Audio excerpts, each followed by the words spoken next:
close your eyes, and let the world outside fade away. Tonight, I'll take you on a journey, not just into a story, but into a dream woven thousands of years ago. A dream born in the whispers of ancient Greece. Imagine a lyre, its strings humming softly under moonlight, each note drifting like a lullaby through silent valleys and starry skies. The music belongs to Orpheus, a man whose song could calm storms, charm wild beasts, and soften even the hearts of gods. But this is not only a tale of music. It is a tale of love, fierce, fragile, eternal, and of loss, so deep it echoes across the underworld itself. As you sink deeper into the quiet of this night, let Orpheus and Eurydice guide you. Their story is not rushed. It flows like a river, slow, gentle, carrying you further and further from the noise of the day. So breathe deeply. Feel the weight of your body ease, and let the myth of Orpheus and Eurydice become your lullaby. Close your eyes. Let the weight of the day begin to fade. The noise of the world softens, and in its place, a gentler world awakens. A world where myths are not forgotten stories, but living dreams, woven in starlight, carried by the breath of the night. Tonight, we journey far to ancient Greece, to a time when gods walked beside men, and music was not merely sound, but a bridge between earth and heaven. In this dreamscape, you find yourself in a valley touched by silver moonlight. The air is cool, scented with pine and olive trees, and above you the stars stretch endlessly, glittering like lanterns scattered across velvet skies. Somewhere in the distance, a sound begins. Soft, delicate, almost too faint to notice at first. A note, then another. A melody drifting on the breeze. The sound of a lyre. The sound of Orpheus. Who was Orpheus? Orpheus was no ordinary musician.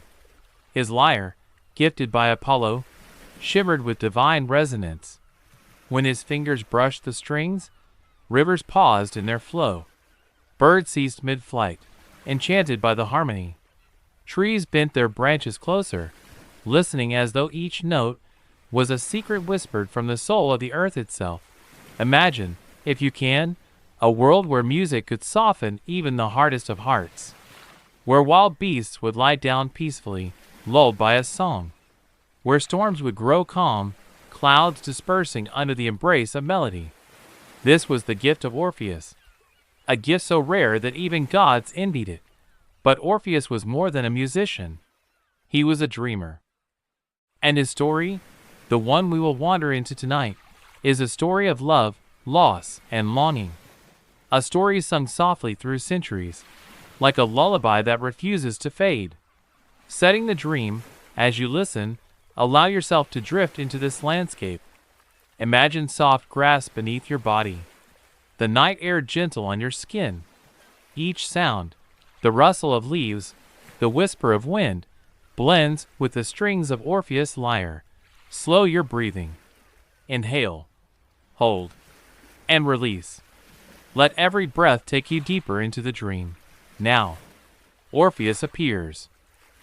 A portrait of Orpheus. He sits at the edge of a river, the water smooth and dark, reflecting the stars like shards of glass. His hair flows like shadows in the breeze, and his robe glimmers faintly in the moonlight. The lyre in his hands glows softly, as if the strings are spun from light itself. Each note he plays ripples through the night. A fox pauses in the distance, its amber eyes fixed on him, listening. An owl, perched high in an olive tree, tilts its head, feathers ruffling as it leans closer to the sound. Even the river, restless and flowing, seems to hesitate, as though reluctant to disturb the song. This is the world of Orpheus.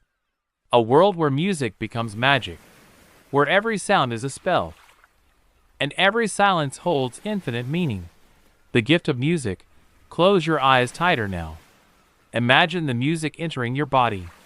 The low notes settle in your chest, heavy and grounding, while the higher tones drift upward, like sparks, carrying your thoughts into the sky.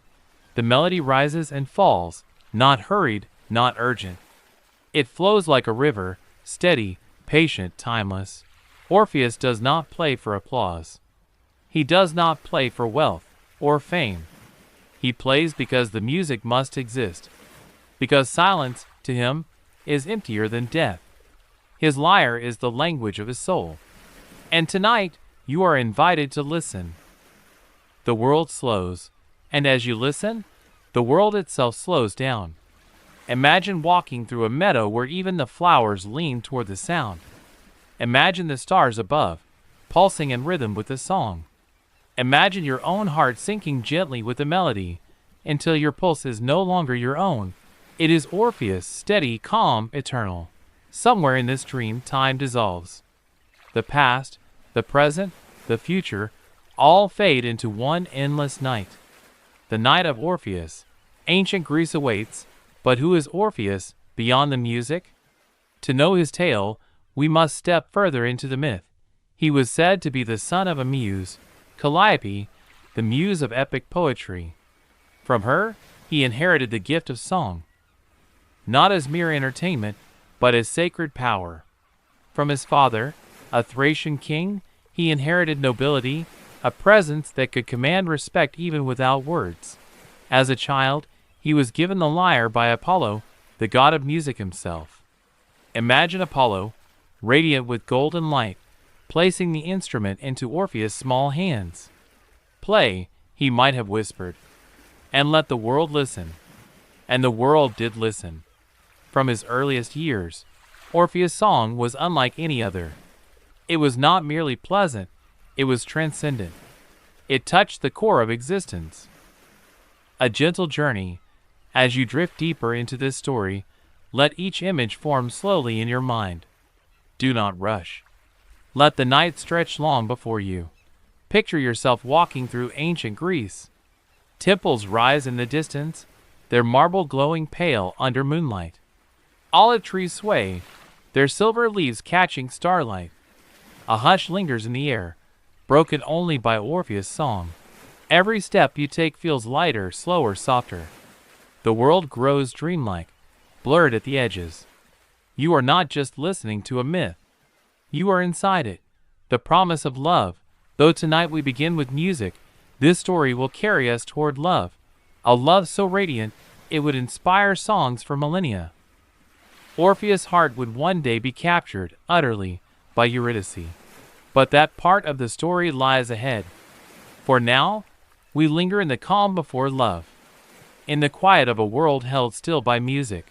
Let yourself rest here. Feel the cool grass beneath your fingertips. Hear the soft notes spiraling around you. Let every sound sink deeper into your body, easing your muscles, slowing your thoughts. A myth is a lullaby. You may think of myths as grand, heroic tales. But tonight, this myth is a lullaby. It does not demand attention, it offers rest. It does not race forward, it drifts, slowly, like a boat on still water. The story of Orpheus and Eurydice is not a story of victory or conquest.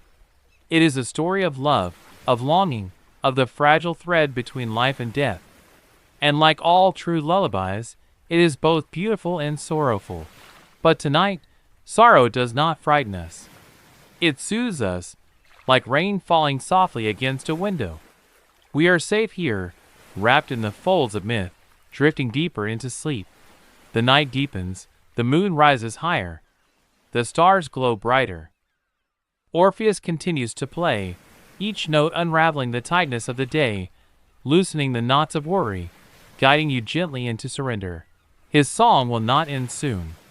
It will carry through the night, until even dreams bend to its rhythm. And as you rest in this moment, know that this is only the beginning. Tonight, we walk slowly, unhurried, toward the love that will define Orpheus' life. Toward the joy and the grief that will echo forever in his music. But for now, we rest, we listen, we drift. The night continues, gentle and unbroken. The lyre still sings in Orpheus' hands, its melody winding like a silver thread through the air. You lie within the dream, listening, breathing slowly, every sound carrying you deeper into calm. But Orpheus' music was not meant only for the night. It was meant for the world. And the world itself answered his song. The living world listens. Imagine a forest, wide and ancient. Cypress trees rise tall and dark, their roots knotted deep into the earth. Beyond them, a meadow glimmers with wildflowers, their petals turned toward the sun. And in the center of it all stands Orpheus, lyre cradled gently in his arms. He plucks a string. A note shimmers through the air. Pure as water, the trees respond first. Slowly, their branches sway, not with the wind, but with the music. Leaves tremble softly, as though applauding. Another note. A fox emerges from the underbrush, its ears perked, pausing mid-step. Instead of fear, there is wonder in its eyes. It lowers itself to the earth, curling into stillness, lulled by the harmony. Another note. The river beyond stills. The rushing current slows, as though unwilling to disturb the sacred rhythm. Its waves hush into silence, glass-like, reflecting the sky. Birds circle above, yet instead of calling out, they grow silent. Their wings beat in time with the melody, an unseen orchestra led by Orpheus' gentle hand. Even the stones at his feet seem warmer, softer, as if infused with the glow of sound. This is the power of music, not entertainment, not distraction, but transformation. The gift of the gods, the lyre he played was no ordinary instrument. It was said to be crafted by Hermes himself, and gifted by Apollo, the god of light and song. Its strings were spun from the sinews of sacred creatures, its body carved from the hardwood of a tree kissed by sunlight. But in truth, the magic was not in the lyre. The magic was Orpheus himself. His soul, vast and luminous, poured into every note. His heart carried the language of longing, and the world could not help but answer. It is said that even the gods paused to listen, that Apollo himself smiled when he heard Orpheus play, and Artemis lowered her bow, forgetting the hunt for just a moment, caught in the spell of the song. Imagine it now. Close your eyes a little tighter. Hear the strings, not sharp, not hurried, but smooth, flowing, endless. Imagine standing in that meadow. Around you, animals gather, deer, foxes, birds, even lions resting like harmless cubs. They do not fight, they do not flee. They simply listen. You too are drawn in. Your body grows lighter, as though gravity itself weakens. The music fills your chest, warm and steady, dissolving every ache, every thought, every restless worry. The sound is not outside you. It is within you, wrapping itself around your heart, humming in your bones. You are not only listening to Orpheus, you are becoming part of his song, the first glimpse of Eurydice. And somewhere, hidden among the listeners, is a presence new and radiant, a young woman, gentle as dawn, yet bright as flame. Her name, Eurydice. She does not step forward yet. She lingers at the edge of the meadow, her figure veiled in the soft glow of wildflowers. Her eyes rest on Orpheus, not merely curious, but captivated, not by his face, not by his fame, but by the soul that sings through him. Imagine her standing there, hair flowing like a river of dark silk, her hands resting softly against her chest. She has heard music before, songs sung at weddings, dances, feasts, but never like this. This music does not ask for joy. It offers something deeper, something eternal. In that moment, the first thread of destiny is spun. Orpheus does not see her yet, but Eurydice feels him. She feels her heart pulled, as though the strings of his lyre reach into her chest and pluck her very soul. It is not love at first sight. It is love at first sound. Orpheus' solitude. For so long, Orpheus' life had been filled with silence between songs. He wandered from city to forest, from temple to mountain, playing not for company but for the world itself. People adored him, but few truly knew him. His gift, divine as it was, also kept him apart. Imagine living in a world where your every note bends nature, where even gods pause to hear you. How could mortals ever truly stand beside you?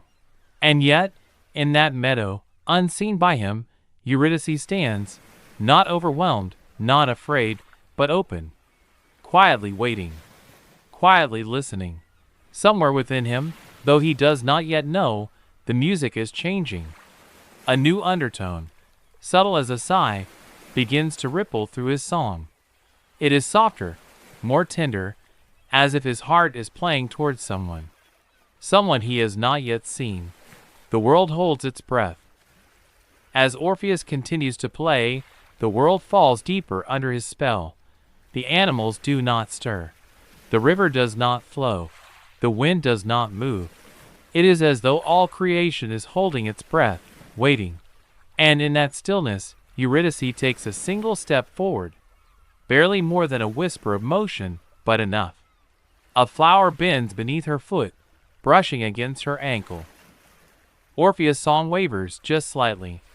A string hums differently, resonating with a new, unseen presence.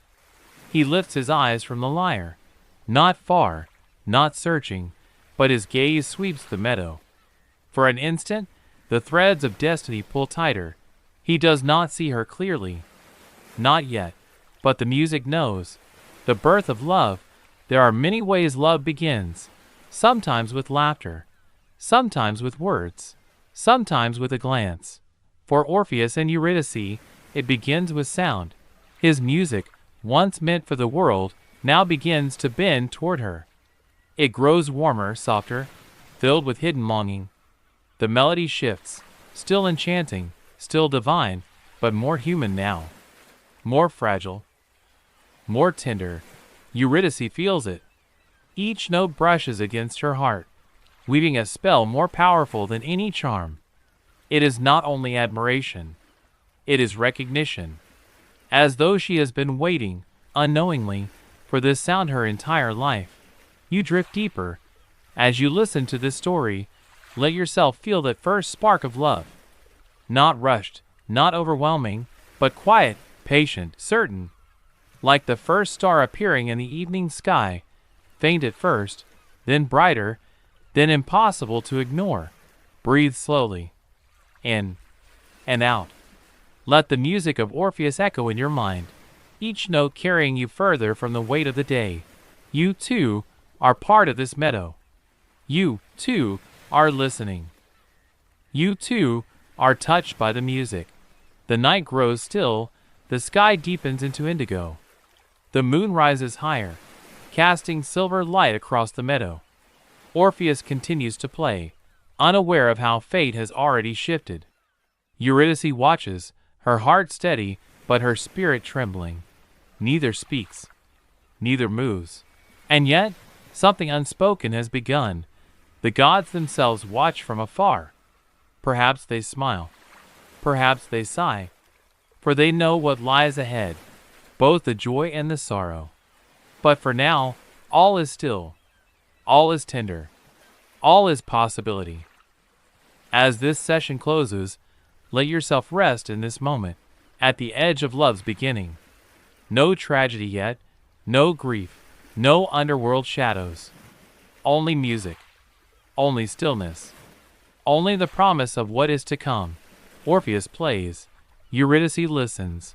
The world holds its breath, and you drift deeper into calm. The night is long, and Orpheus' lyre still sings. The world listens, hushed, enchanted. And among the trees, among the stillness, she stands, Eurydice. Her heart, so quiet before, now stirs with something she cannot name. The music has found her, as though it was searching for her alone. She steps closer, not with boldness, but with the softness of a dream. And at last, Orpheus sees her. The meadow lies bathed in silver moonlight. Orpheus lifts his eyes, and across the hush of the night, his gaze falls upon Eurydice. She is not adorned in jewels or crowned in gold. She does not shine with the brilliance of a goddess. Instead, she glows with something purer, the quiet radiance of presence, of being. Her eyes meet his, and in that instant, Something passes between them, not words, not gestures, but recognition. As though two souls, long separated, have finally found their way back together. The lyre trembles in Orpheus' hands. The melody shifts. What was once song for the world becomes song for her. Softer, warmer, touched with longing. Eurydice feels the music curl around her heart like a whisper, like a vow she does not yet understand. The night deepens around them, yet within the meadow it feels brighter, as though starlight bends closer to witness what has begun. Orpheus lowers the lyre at last, and silence falls, not heavy, not empty, but tender. A silence that belongs only to them. He speaks her name, Eurydice. The sound of it lingers on his tongue like a note, soft and reverent. She answers with a smile, shy and luminous, as if she too knows that something has shifted in the fabric of their lives. From that night forward, their paths entwine. Days pass like petals opening under sunlight. Orpheus plays, and Eurydice listens, not as the world listens, but as one who hears the heart beneath the song. When she walks through fields, he follows, his music weaving itself around her steps, turning every moment into harmony. When she laughs, his melodies grow brighter, lifting like birds into the sky. When she is quiet, his notes slow, gentle, as if to match the rhythm of her breath. Together they wander meadows and forests, rivers and hills, carrying their love like a secret flame. The animals still come, the rivers still pause, the trees still lean close. But now Orpheus' music carries something more than wonder. It carries devotion. It carries tenderness. It carries Eurydice. Imagine them walking hand in hand beneath olive trees, the air scented with summer blossoms, their shadows stretching long in the setting sun. He plucks his lyre, and she hums softly beside him, her voice blending with his strings, the two of them weaving a song that no one else could ever recreate. Love grows quietly, like vines along stone walls, steady and inevitable. There is no rush, no need for words too grand. It is enough to simply be together, to let each day bloom into the next. For Orpheus, who once played only for gods and mortals, for forests and skies, there is now only one listener who matters. For Eurydice, who once walked quietly through life, there is now music where there was silence, light where there was only shadow. Their love becomes a rhythm of its own. Morning begins with his song. Evening ends with her presence. The world, still enchanted by Orpheus, now seems enchanted by them both. Villagers speak of the pair with awe, whispering that even the gods must smile upon such love. But beyond the whispers, beyond the wonder, there is simply peace. Two souls drawn together, bound by sound, by silence, by love. And so the days drift like a lullaby. The river flows again, the animals return to their roaming, the forest breathes as before. Yet for Orpheus and Eurydice, the world has changed. Every glance between them is music. Every step together is song. You two may rest in their calm. Let their love wash over you, gentle and unhurried. Breathe in, slowly, and let the image of them walking beneath starlight settle in your mind. Their laughter drifts like wind through leaves. Their voices rise and fall like waves against a shore. Their hearts beat together, steady, sure.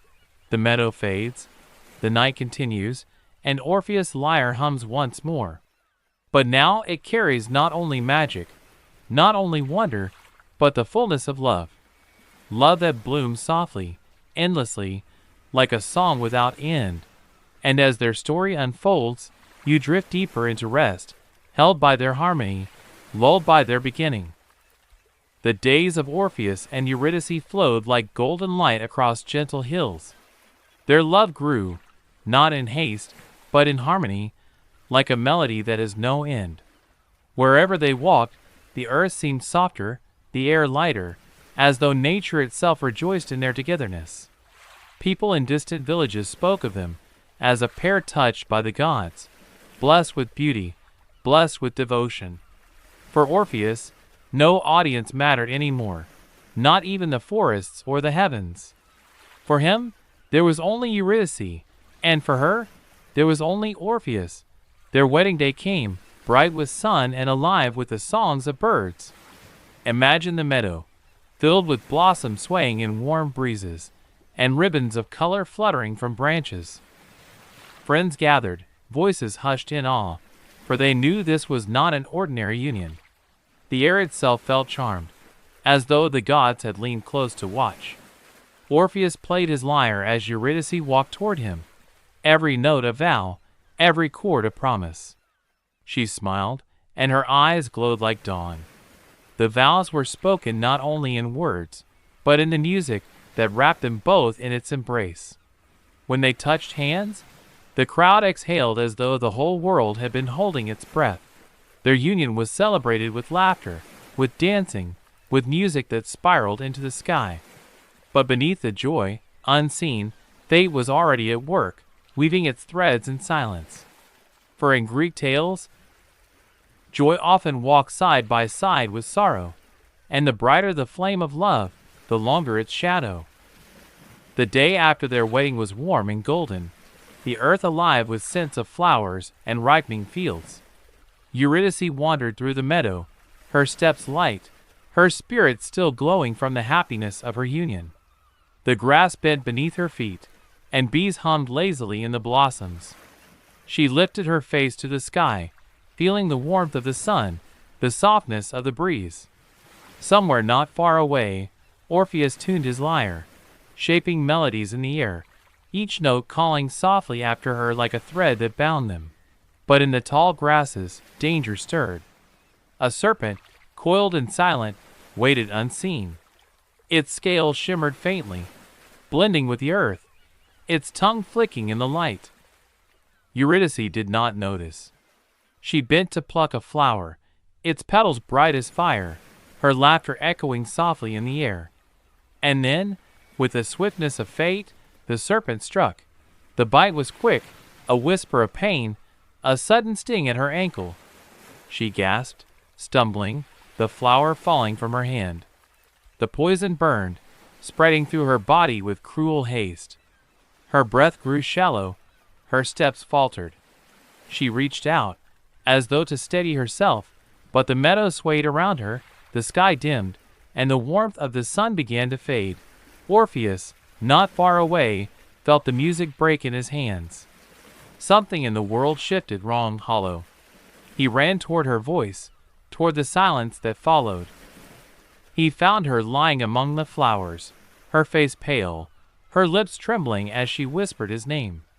He knelt beside her, lifting her gently into his arms, the lyre slipping forgotten to the ground.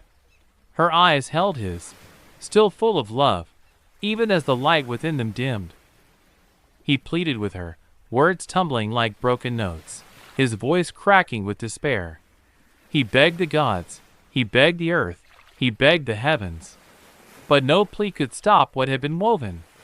Eurydice's breath grew faint, her hand slackened in his grasp, and with one final sigh, she was gone. The meadow grew silent. The bees no longer hummed. The breeze stilled. Even the river nearby seemed to pause in grief. Orpheus held her close, his tears falling upon her hair, his heart shattering with a sound no music could ever heal. Night came, and he did not move. He remained with her, rocking gently as though she were only sleeping, as though at any moment she might awaken. But dawn broke, and still she lay quiet, and the truth pressed heavy upon him. Eurydice had slipped into the realm where no mortal could follow. Orpheus rose at last, carrying his lyre in hands that trembled with sorrow. His music changed. No longer bright, no longer tender, it became the sound of grief itself. He played, and the notes were heavy as stone, raw as thunder. Birds wept in their nests. Trees shed their leaves as though it were autumn in the heart of spring. Rivers swelled with tears. Even the gods, far above, turned their faces away, unable to bear the sound of such sorrow. But Orpheus did not play only to mourn. He played to call, to reach, to bridge the unbridgeable. Each note was a cry for Eurydice, a plea that she might hear him beyond the veil of death. He walked through valleys, through mountains, through silent groves, never ceasing, his lyre always singing. Mortals who heard him wept without knowing why. Animals bowed their heads, overcome by grief not their own. The very earth seemed to ache with him. And still, it was not enough. Eurydice did not return. The silence between worlds remained. Yet Orpheus could not stop. He would not stop. For love such as his could not be silenced by death. He made a vow in his heart, quiet but unshakable. If the world of the living would not return her, he would journey to the world of the dead. He would follow her, wherever she had gone. He would walk into shadows, into silence, into the very underworld itself. The night grew deep again, and Orpheus sat alone by the river, his lyre glowing faintly in the moonlight. He closed his eyes and breathed slowly, as though gathering strength from the air, from the earth, from the stars. His music softened once more. No longer thunder, no longer storm, but a lullaby for her, for Eurydice, wherever she was. The notes rose like prayers, drifting beyond the sky, sinking into the depths, searching, always searching. Sleep now, as his vow takes shape. Rest in the quiet of his love, even in sorrow, even in grief. For the story does not end here. It only changes. Orpheus will not abandon her. He will walk into darkness, and his song will follow him, carrying us with him, ever deeper, ever gentler, into the waiting night. The world above no longer held meaning for Orpheus.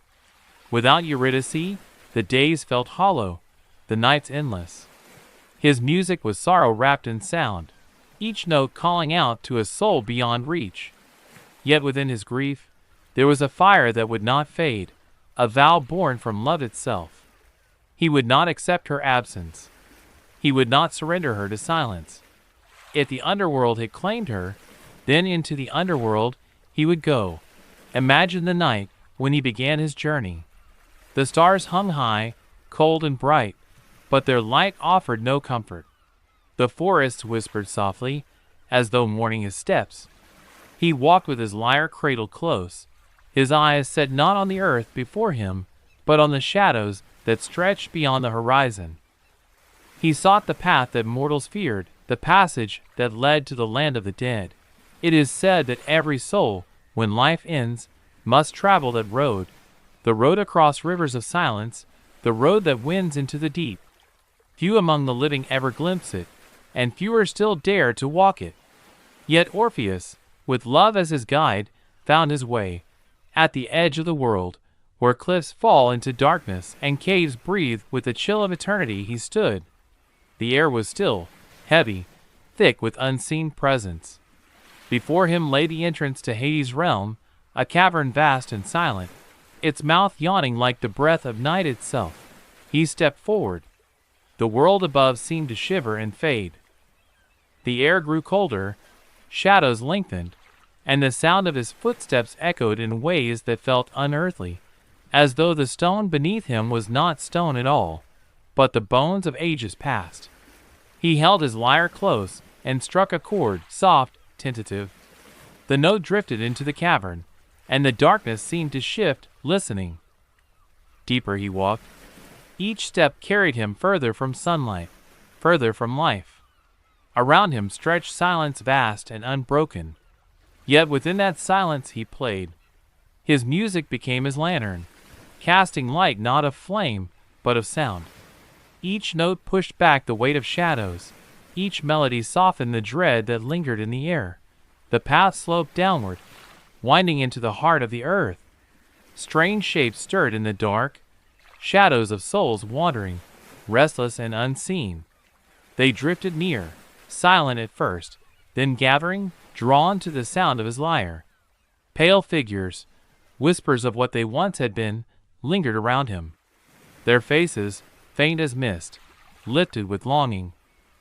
Their eyes filled not with fear, but with the ache of memory. Orpheus' music touched them gently, and for a moment, Their sorrow eased. Some paused, as though listening to a voice they had forgotten. Others wept soundlessly, their tears vanishing into the dark. The deeper he went, the more souls appeared.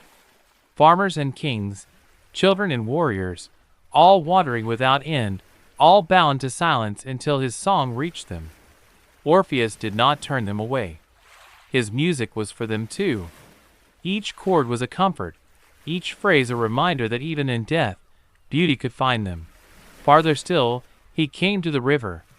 The Styx, black and endless, stretched before him, its waters moving slow and heavy, carrying with them the weight of countless lives. At its banks stood Charon, the ferryman, cloaked and silent, his boat waiting in the gloom. His eyes, hollow as night, studied Orpheus with no warmth, no malice, only the stillness of one who has ferried souls for all eternity. Orpheus lifted his lyre and played. The melody rose, like dawn breaking against the darkness. It spoke of life, of love, of a longing so deep that even the river itself seemed to hush its flow. Charon listened, and though he had no smile, no words, something in his silence shifted. Without a question, without a price, he lowered his oar, and the boat moved forward. Orpheus stepped inside, the lyre resting gently in his hands. The boat glided across the black waters, the surface reflecting nothing, as though it swallowed even light. Around him drifted souls waiting at the banks, their faces pale, their hands reaching faintly toward the sound. Orpheus played for them, and the river seemed less heavy, less endless. Even in the stillness of death, his song carried hope. On the far side, he stepped onto the shadowed shore. Before him loomed the gates of the underworld, guarded by the great hound Cerberus, its 3 heads snarling softly, its eyes glowing like embers. Its growls rumbled low, a sound that shook the ground beneath Orpheus' feet. He did not flinch. He played. The music rose, gentle and calm, not a challenge, not a command, but a lullaby. The beast's ears twitched. Its growls faltered. One head lowered, then another, then the third, until all 3 lay resting against the earth. The hound's breath slowed, its body sinking into slumber, as though the music had wrapped it in dreams. Orpheus passed quietly, his steps soft, his song still flowing. Beyond the gates stretched the realm of Hades, vast and endless. Shadows moved through fields of asphodel, pale flowers glowing faintly in the gloom. The air was heavy with silence, broken only by Orpheus' lyre. Each note drifted across the fields, carrying comfort to the wandering souls. They gathered around him, listening, their faces brightened by memory, their movements slowed by peace. For a moment, the underworld itself seemed less dark, less heavy, touched by a radiance that was not of light but of sound. Still he walked, deeper and deeper, toward the throne where Hades and Persephone reigned. His heart trembled with every step, for he knew he was nearing the moment when he must speak, when his music alone might not be enough. Yet he did not falter. Love steadied his hands. Love guided his song. Imagine the hush of that place, the weight of eternity pressing from every side, and in its midst one mortal carrying only a lyre, only a melody, only love. Imagine the silence breaking, softened by music that rises like breath, that falls like water, that lingers like a prayer. Orpheus' voice joined his strings now, low and quiet, singing not with power, but with tenderness, words shaped not to command but to plead. He sang of Eurydice. He sang of her laughter, of her light, of the way she walked through meadows as though flowers bloomed for her alone. He sang of her absence, the hollow left behind, the emptiness that no sun could fill. He sang of love so deep it reached beyond life, beyond death, beyond even the gods. And as he sang, the underworld listened. The shades of the dead grew still, their eyes turned toward him. Cerberus dreamed at the gates. The river hushed its flow. Even the stones beneath his feet seemed to soften, holding the echo of his song. At last he stood before the throne. Hades, dark and stern, regarded him with eyes that had seen the ages of men pass into dust. Beside him, Persephone, radiant even in shadow, listened with a face both sorrowful and moved. They did not speak, not yet. They only listened. Orpheus played, his music pouring out every part of him, every wound, every hope. He did not hide his grief, but he did not surrender to despair. His song was love, naked and unbroken, love that could not be silenced, love that begged only for a chance to see her, to hold her, to bring her home. When his song ended, the silence that followed was vast and deep. The underworld itself seemed to wait, as though it, too, held its breath. Sleep now, carried on that silence. Rest in the hush that follows his music. For soon the rulers of the underworld will answer, and the fate of Orpheus and Eurydice will hang in their words. But not yet. Not tonight. Tonight we pause in the stillness, drifting deeper into rest, held by his love, softened by his song, carried by the dream of what may come. The throne of Hades rose before him, carved from stone older than time, its surface dark and gleaming as though polished by shadows themselves. At its side stood Persephone, her presence like the first breath of spring carried into the depths of winter. All around stretched silence, thick and endless. The hush of eternity gathered to listen. Orpheus stood at the foot of that throne, small before the rulers of the dead, yet steady, unshaken. His lyre rested in his hands, its strings glowing faintly in the dim light of the underworld, as though carrying the last traces of sunlight into this place of night. He bowed his head, not in fear but in reverence, and when he raised his eyes, they were filled not with defiance, not with arrogance, but with love. He began to play. The first notes were soft, fragile as breath, trembling like the first stir of dawn on a sleeping horizon. Slowly, they rose, flowing upward in waves, each chord carrying the weight of his heart. The melody filled the hall, brushing against the air, wrapping itself around the throne, curling into the ears of gods and shades alike. He sang. His voice, gentle yet unyielding, poured out like water, like light. He sang of Eurydice, of her laughter echoing in the meadows, of her footsteps that seemed to dance with the grass, of her eyes that carried the calm of a summer sky. He sang of the moment she was taken, the serpent's strike, the fading breath, the way her hand slackened in his, leaving him with silence heavier than stone. Persephone was the first to speak. Her voice was soft, carrying both sorrow and kindness. "Great Hades," she said, "can you not hear the truth in his song? Can you not feel the depth of his devotion? Few mortals would dare the path he has walked, and fewer still would stand before us with only music as their shield. His love is pure, untainted by pride or greed. Let him have her. Let love triumph, if only this once." Hades remained silent, his gaze fixed upon Orpheus.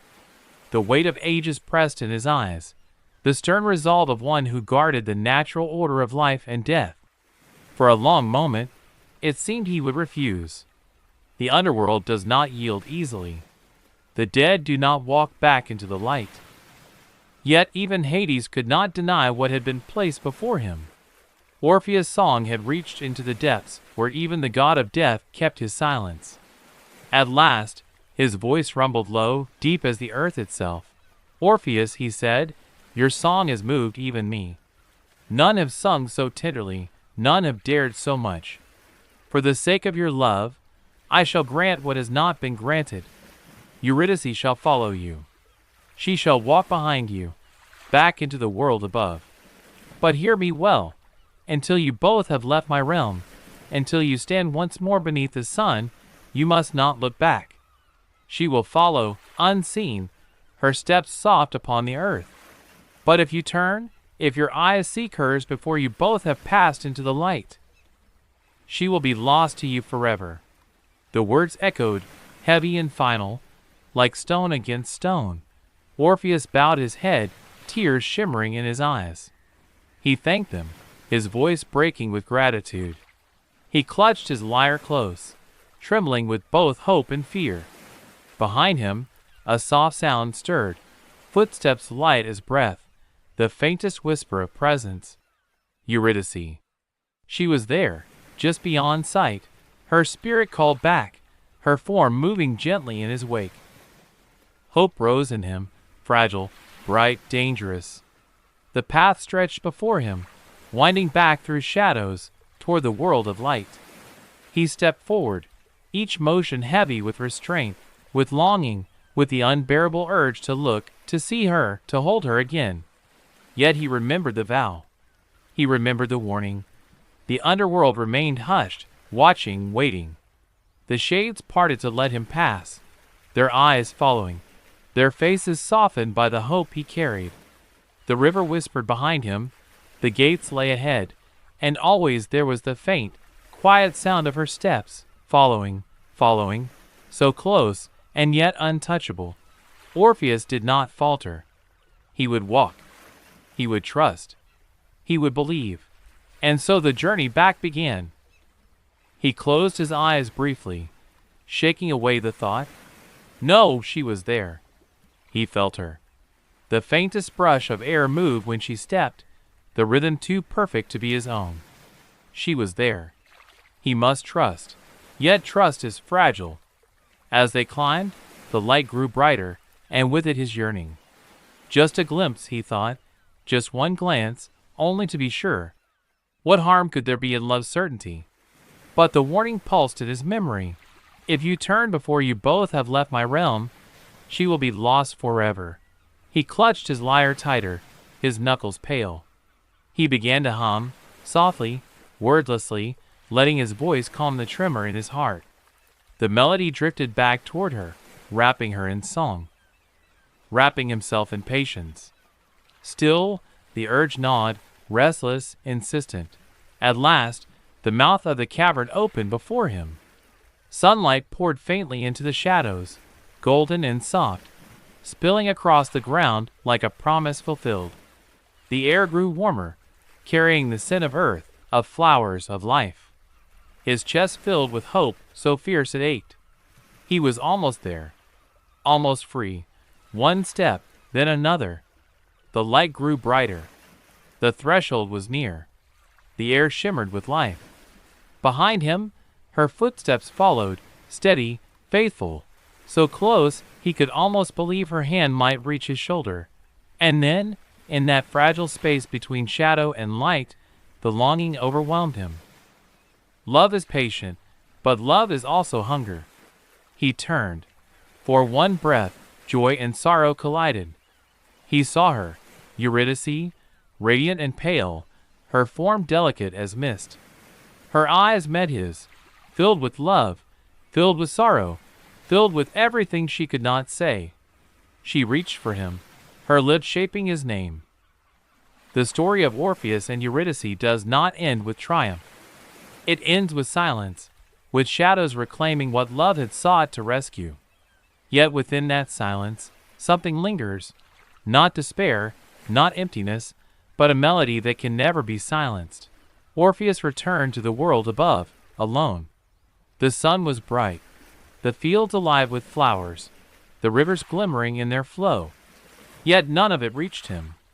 For where Eurydice should have been, there was only absence. He walked the meadows where once her laughter had danced, and the flowers bent in sorrow at his passing.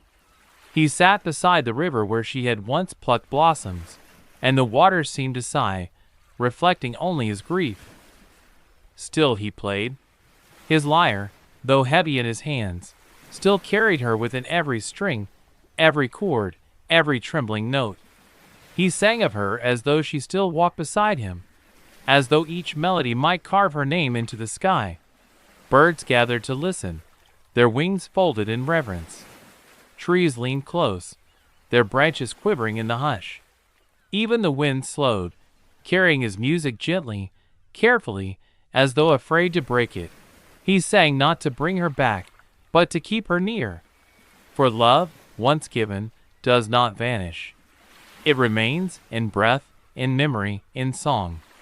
And so he carried her with him, always, in every note, in every silence. The world listened. Wherever he wandered, people paused, their hearts moved by something they could not name. Some wept without knowing why, others smiled as though warmed by a memory not their own. His music touched what was deepest in them, the places where love hides, where longing lingers. Time passed, as time always does. Seasons changed, the world shifted, yet Orpheus remained the same, a man whose love had crossed death itself, a man who sang for what he had lost and for what he still carried. And though his story is one of sorrow, it is also one of beauty. For who else has loved so fiercely, so faithfully, that even the gods were moved? Close your eyes now, and imagine his song drifting across the night, soft as breath, endless as stars. Imagine it winding through the fields, across rivers, into the heavens themselves. Imagine it reaching Eurydice, wherever she rests, wrapping her in the warmth of his love. Perhaps she hears him still. Perhaps, in the quiet of eternity, her spirit sways to his melody, her smile lingering like dawn on the horizon. Perhaps love is never lost, only transformed, carried beyond sight, beyond touch, into something eternal. The story of Orpheus and Eurydice has been told for centuries, whispered by poets, sung by dreamers, carried on the lips of those who seek meaning in love and loss. And though the tale is filled with sorrow, it is also filled with wonder, with the reminder that love is stronger than fear, stronger than silence, stronger even than death. Let that be the lesson you carry as you drift into sleep. Not the sharp edge of grief, but the soft truth of devotion. Love endures. Love remembers. Love, once given, never truly leaves. Hear his lyre still, faint and tender, a lullaby for all who listen. It plays not only for Eurydice but for you, guiding you into rest, wrapping you in its embrace. The notes rise like stars, fall like petals, linger like a sigh, until they settle gently in the quiet of your heart. Breathe slowly now. Let the music surround you. Let the sorrow soften into calm, the longing melt into peace. Imagine yourself walking the meadow at dusk, the air warm, the flowers swaying, the sky painted in fading light. Somewhere, not far away, Orpheus plays, and Eurydice smiles.